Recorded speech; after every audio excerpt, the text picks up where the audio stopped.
मित्रों नमः संस्कृताय ज्ञान भारती क्लासेस में आप सभी मित्रों का बहुत बहुत स्वागत है। मित्रों इस समय हम लोग पढ़ रहे हैं नीति शतक और नीति शतक में भी पढ़ रहे हैं मानसौर पद्धति। मानसौर पद्धति के हम लोग 26 श्लोक तक पढ़ चुके हैं। आज हम लोग पढ़ेंगे 27वां श्लोक। तो शुरू करते हैं हम लोग अपनी क्लास को। और इस श्लोक में 7 विक्रीडित छंद है। 7 विक्रीडित छंद के हम लोग लक्षण भी पढ़ चुके हैं। 19 वर्ण होते हैं, 12 और 7 वर्ण पर यति होती है। तो एक बार फिर से 7 विक्रीडित छंद का लक्षण हम लोग पढ़ लेते हैं। सूर्या स्वैरदिमः सजौ सतत गाः शार्दूल विक्रीडितम् सन्त्यन्नेऽपि बृहस्पति प्रभृतयः सम्भाविताः पञ्चसा तान् प्रत्येष विशेष विक्रम रुचि राहुर्न वैरायते द्वावेवोग्रसते दिवाकर निशा प्राणेश्वरौ भास्वरौ भ्रातः पर्वणि पश्य दानवपतिः शीर्षावशेषाकृति है। हम लोग पढ़ रहे हैं मानसौर पद्धति और मानसौर पद्धति में हम लोग पढ़ रहे हैं मान सम्मान की बात। सबका अपना अपना स्वाभिमान होता है। तो यहां पर भी किसी स्वाभिमानी की बात कही गई है और वो स्वाभिमानी कौन है? राहु है तो दैत्यराज, लेकिन वो भी स्वाभिमानी है। तो वो कैसा स्वाभिमानी है इस श्लोक के माध्यम से हम लोग देखते हैं। सन्त्यन्नेऽपि बृहस्पतिः प्रभृतयः संभाविता पञ्चसा। एक शब्द है अन्ये, अन्ये अपि सन्ति बृहस्पति प्रभृतया। बृहस्पति प्रभृतया का अर्थ होता है बृहस्पति आदि अन्य अपि और भी संति मतलब हैं। इस आकाश में, गगन में, आकाश में बृहस्पति इत्यादि और भी ग्रह हैं। और कैसे ग्रह हैं? और संभाविता पंचसा। संभाविता मतलब प्रतिष्ठित 5-6 और भी तो ग्रह हैं इस संसार में, इस आकाश में। तो सन्त्यन्नेऽपि बृहस्पतिः प्रभृतयः संभाविता पंचसा। बृहस्पति इत्यादि और भी संभावित प्रतिष्ठित 5-6 ग्रह हैं। कहाँ? आकाश में। जैसे 9 ग्रह हैं, तो 9 ग्रह में क्या होता है कि जो राहु है, राहु क्या करते हैं? ये केवल 2 को ही ग्रसते हैं। ग्रहण हमेशा 2 पर ही लगता है, एक सूर्य पर और दूसरा चंद्रमा पर, क्योंकि ये सबसे चमकदार हैं। तो वही भर्तृहरि जी कह रहे हैं कि राहु न वैरायते, राहु उनसे बैर नहीं करता है। किससे बैर नहीं करता है? जो अन्य अपि, जो और भी 5-6 प्रतिष्ठित ग्रह हैं। कहाँ? आकाश में। सन्त्यन्नेऽपि बृहस्पतिः प्रभृतयः संभाविता पंचसा। बृहस्पति इत्यादि और भी इस आकाश में 5-6 ग्रह ऐसे हैं जो प्रतिष्ठित हैं। छोटे मोटे ग्रह नहीं है, वो भी बहुत बड़े ग्रह हैं। लेकिन तान प्रति ऐसा उन 5-6 ग्रहों के प्रति ऐसा मतलब ये जो राहु है वो ना बैर रहते, उनसे बैर नहीं करता है, उनसे दुश्मनी नहीं करता है। उनसे कोई भी दुश्मनी नहीं करता राहु, जबकि वो भी तो 5-6 ग्रह हैं जो प्रतिष्ठित हैं, जो बड़े ग्रह हैं। और राहु की विशेषता क्या है कि विशेष विक्रम रुचि, जो विशेष रूप से पराक्रम दिखाने वाला है, जो विशेष रूप का पराक्रमी है राहु, वो उन 5-6 ग्रहों से बैर नहीं रखता है, उन 5-6 ग्रहों से कोई दुश्मनी नहीं रखता है, उनको अपना दुश्मन मानता ही नहीं है। कौन? राहु। किसको? बृहस्पति इत्यादि जो और 5-6 ग्रह हैं इस आकाश में, उन सभी ग्रहों को राहु अपना दुश्मन नहीं मानता है।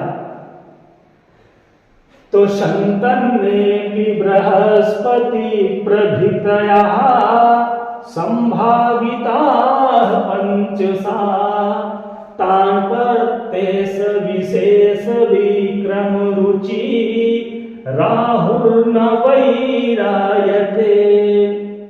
ये भी बड़ा स्वाभिमानी है। कौन? राहु।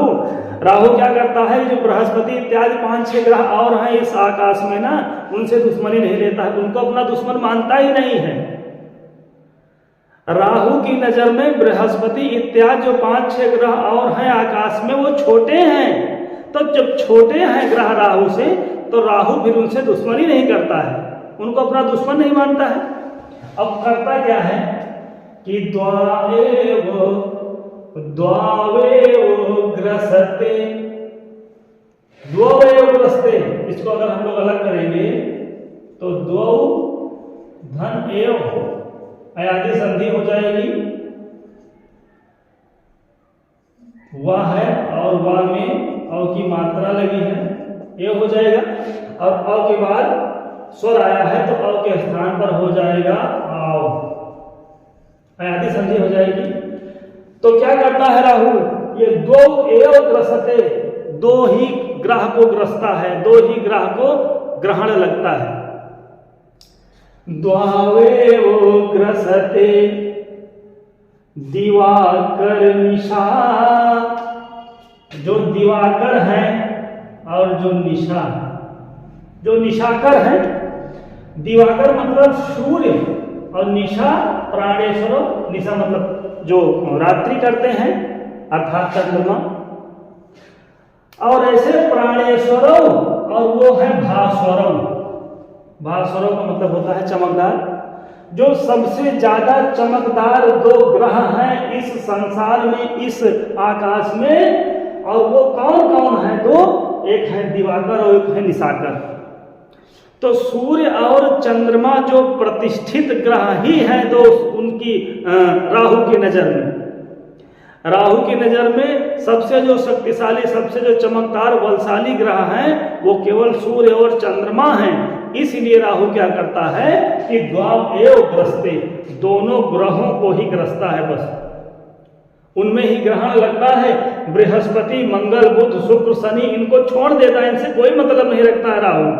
यही है मानसौर पद्धति। तो द्वावेव ग्रसते दिवाकर निशा प्राणेश्वर भास्वर, जो दो सबसे चमकदार, जो सबसे भास्वरव है, जो सबसे चमकदार ग्रह हैं इस संसार में, इस आकाश में, वो सूर्य और चंद्रमा, उन्हीं दोनों ग्रहों को ग्रसता है। कौन? राहु। और राहु कैसे है? तो शीर्षावशेषाकृति, भरतेरी से कहते हैं हे भ्राता, हे भैया, अरे हे भाई पश्य, जरा देखो तो। और ग्रसता कब है राहु सूर्य चंद्रमा को? पर्वणि, पर्व पर। सूर्य ग्रहण लगता है अमावस्या पर और चंद्र ग्रहण लगता है पूर्णिमा पर। तो जब पर्व आते हैं, जब अमावस्या और पूर्णिमा आते हैं, तभी सूर्य और चंद्रमा को ग्रहण लगता है। और ग्रस्ता कौन है? तो दानवपति है। दानवपति कौन है? शीर्षावशेषाकृति, जिनकी शीर्ष मात्र आकृति बची है, जिनका सिर मात्र बचा है। शीर्ष अवशेष आकृति, केवल उनका सिर बचा है बस। जो शीर्षावशेषाकृति हैं, जिनका सर मात्र बचा है, सब कुछ कट गया है, ऊपर का धड़ केवल बचा है, वही जो राहु है ना, वही जो दानवपति है, जो दैत्यराज है, तो वही दोनों को ग्रसते हैं। किसको? दोनों को, भास्वरव और ऐसे दिवाकर, निशा, प्राणेश्वरव। ऐसे सूर्य और चंद्रमा इन दोनों ग्रहों को ही दैत्यराज राहु ग्रस्ता है। बाकी जो 5-6 ग्रह और हैं संसार में, आकाश में, उनसे कोई लेना देना नहीं है, उनको उनसे वैर ही नहीं रखता है। तो फिर से हम लोग देख लेते हैं यहां से शांति, शांति धन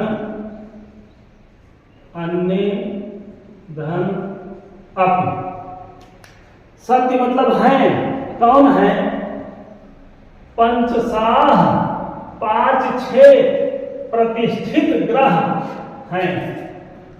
और अन्य अपनी और भी अन्य भी सूर्य और चंद्रमा को छोड़ करके और भी तो इस आकाश में 5-6 संभावित प्रतिष्ठित ग्रह हैं।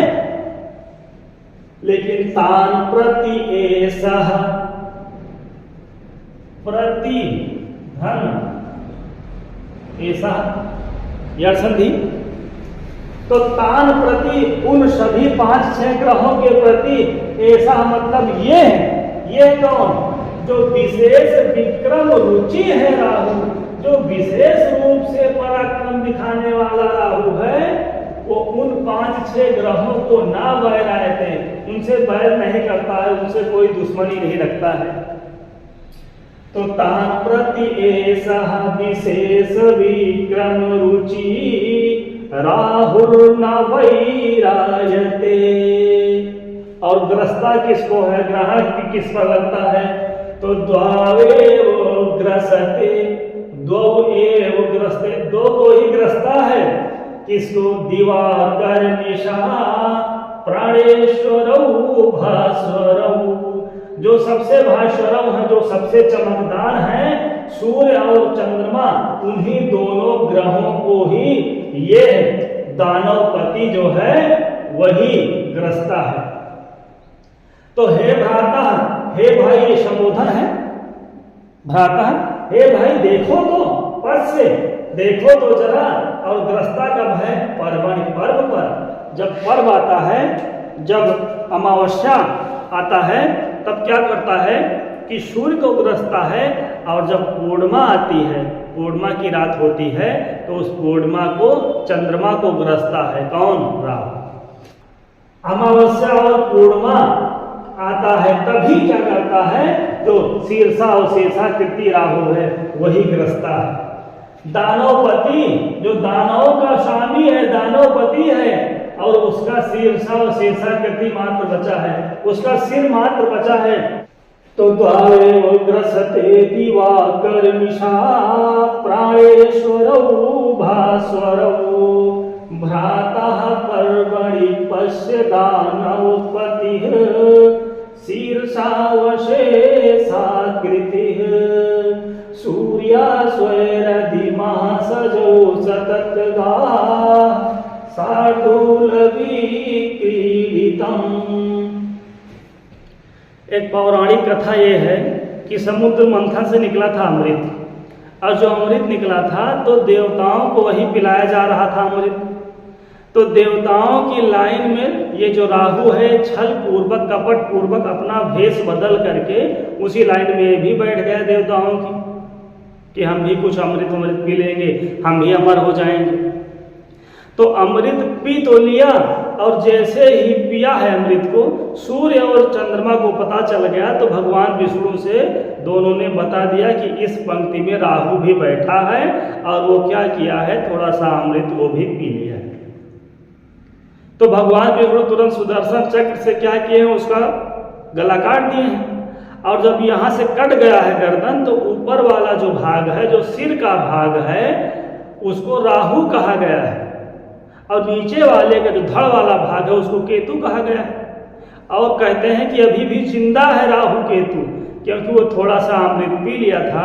तो अमृत पीने के कारण आज भी राहु केतु जो है जिंदा है, और इसीलिए राहु जो है वो इन सूर्य और चंद्रमा से बदला लेने के लिए आज भी ग्रहण लगता है, आज भी इन दोनों को ग्रसता है। तो वही भर्तृहरि जी कह रहे हैं कि भ्राता पर्वणि पश्य दानवपतिः शीर्षावशेषाकृति। हे भाई जरा देखो, जिसका सिर मात्र बचा है वो दानवपति जो राहु है ना, इन दोनों ग्रहों को, सूर्य और चंद्रमा को ग्रस लेता है। और कब ग्रसता है? अमावस्या और पूर्णिमा के दिन। व्याकरणात्मक टिप्पणियों को हम लोग देख लेते हैं। संति धन अन्य, संति धन अन्य में यण संधि है, संति धन अन्य। और संतन्य या अन्य धन अपि में पूर्व रूप संधि है। बृहस्पति प्रभृतया, बृहस्पति इत्यादि संभाविता मतलब प्रतिष्ठित।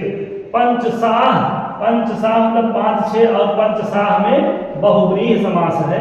यहाँ पर द्वंद्व समास नहीं है। द्वंद्व समास या फिर संख्यावाची होने पर द्विगु भी नहीं है। पंचसाह में बहुव्रीहि समास है। और तान है द्वितीय का बहुवचन। प्रतिधन ऐसा में यण संधि हो गई। और ये विशेष विक्रम रुचि कौन है? विशेष विक्रम रुचि है राहु। और रुचि धन राहु में क्या है? यहाँ पर भी ये रुचि शब्द था, ये रुचि धन राहु था, रुचि धन राहु था। और ये विसर्ग के स्थान पर रा हो जाता है। और रा के बाद जब रा आता है तो पूर्व वाले रा का लोप हो जाता है रोल सूत्र से। और फिर उसके बाद एक सूत्र आता है ढलोपे पूर्वस दीर्घो अणा। और वो क्या करता है कि इसके स्थान पर दीर्घ ई का देता है। तो ये विशेष विक्रम रुचि कौन है? राहु है। ना वैरायते लग्नकार पुरुष एक वचन की क्रिया है। और द्वौ एव आदि संधि हो जाएगी। द्वौ धन एव ग्रसते मतलब ग्रस लेता है लग्नकार पुरुष एक वचन की क्रिया है। दिवाकर निशा प्राणेश्वरो द्विवचन है। और भास्वरो भी द्विवचन है। ये भ्राता संबोधन है। संबोधन का एक वचन भ्रातृ शब्द है, ऋकारांत है। जैसे पिता का पिता बनता है, माता का माता बनता है, उसी तरह भ्रातृ का भ्राता बनेगा। परवाणी, पर सप्तमी का एक वचन। पस ये रूप है लोट लकार मध्यम पुरुष एक वचन का। दानवपति शीर्षा और शेषा कृति ये कौन है? ये आया है राहु के लिए। तो ये हो गया हमारा 27वां श्लोक। अब हम लोग पढ़ेंगे 28वां श्लोक। 28वें श्लोक में इसमें है हरिणी छंद। हरिणी छंद है, 17 वर्ण होते हैं। तो हम लोग अब 28वां श्लोक पढ़ते हैं। वहति भुवना श्रेणीं शेषाः फलक स्थिता कमठपतिना मध्ये पृष्ठं सदा सच धार्यते तमपि कुरुते क्रोधाधीनं पयोधि रनादरात् अहह महतां निहसि मानश्चरित्र विभूतया वहति भुवना श्रेणीं शेषाः फलक स्थिता। और चौथी लाइन में भर्तृहरि जी ने कहा अहह महतां निहसि मानश्चरित्र विभूतया।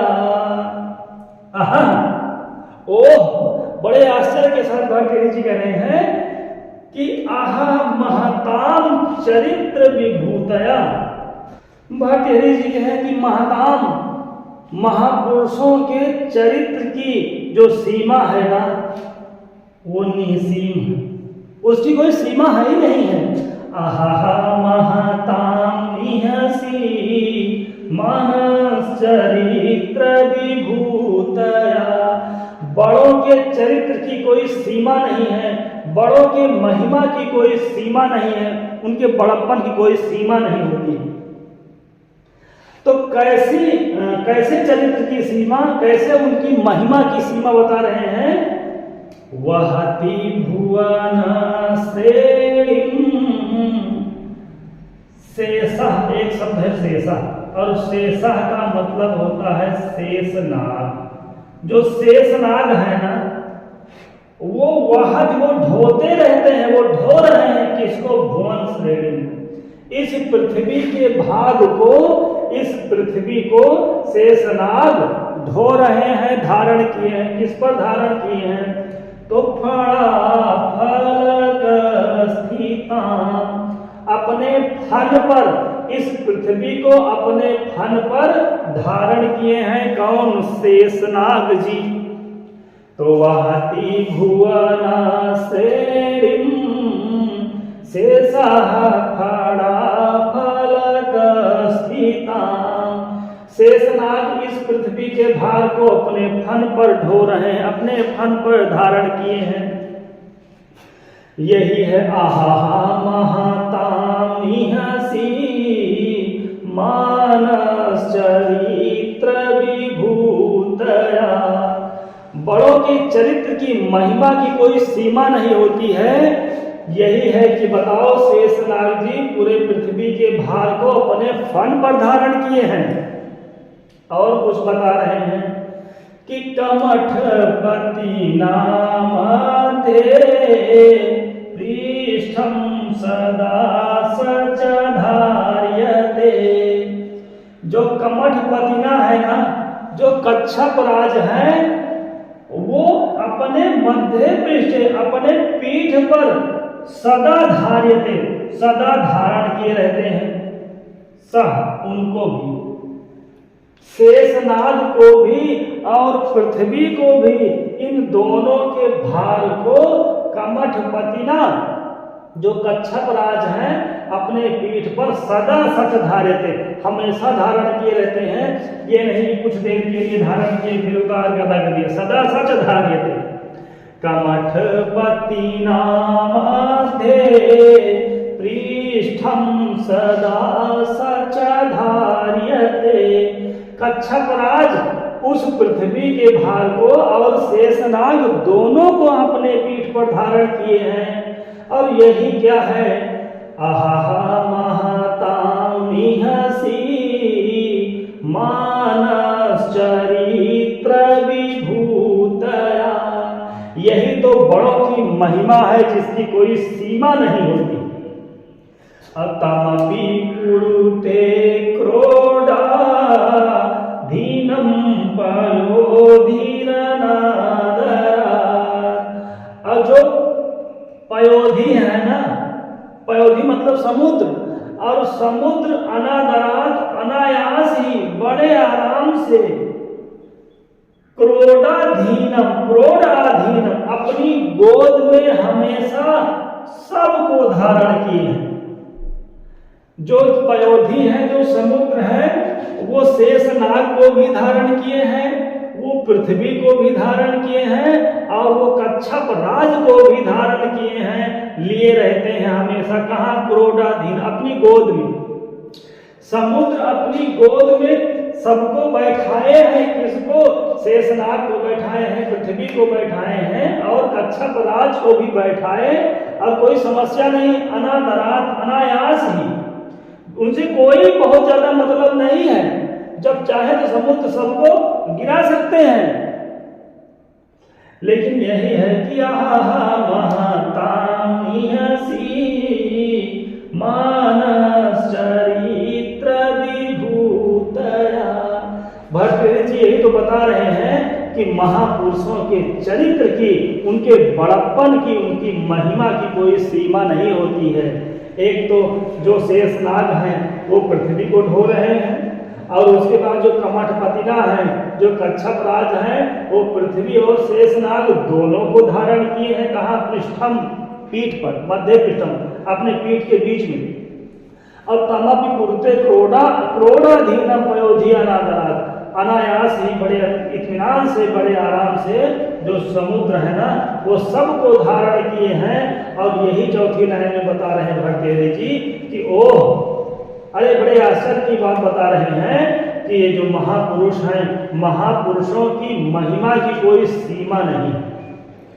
आहा महातामिहसी मानस चरित्र विभूतया वहति भुवना श्रेणीं शेषः फणा फलक स्थिता कमठपतिना मध्ये पृष्ठं सदा स च धार्यते तमपि कुरुते क्रोधा दीनं पयोधिरनादरात्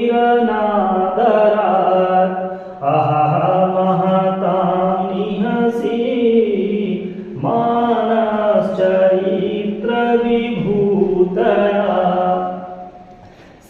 शेषा मतलब शेषनाग, फणा फलक स्थिताम अपने फन पर धारण किए हैं। कमठ पतिना कृत्या का एक वचन है, कच्छपराज के लिए आया है। सदा सच धार्यते मतलब हमेशा धारण किए रहते हैं, धार्यते क्रिया है और कमठ पतिना ये करता है। मध्य पृष्ठम अपने पीठ के भाग पर।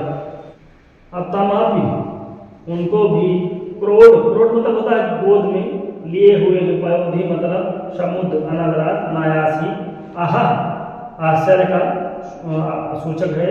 महताम षष्ठी का बहुवचन, निसी कोई सीमा नहीं है उनके चरित्र की, उनकी महिमा की कोई सीमा नहीं। तो ये होगा मित्रों 28वां श्लोक। आज की क्लास में बस इतना ही, मिलते हैं अगली क्लास में, तब तक के लिए नमः संस्कृताय, धन्यवाद।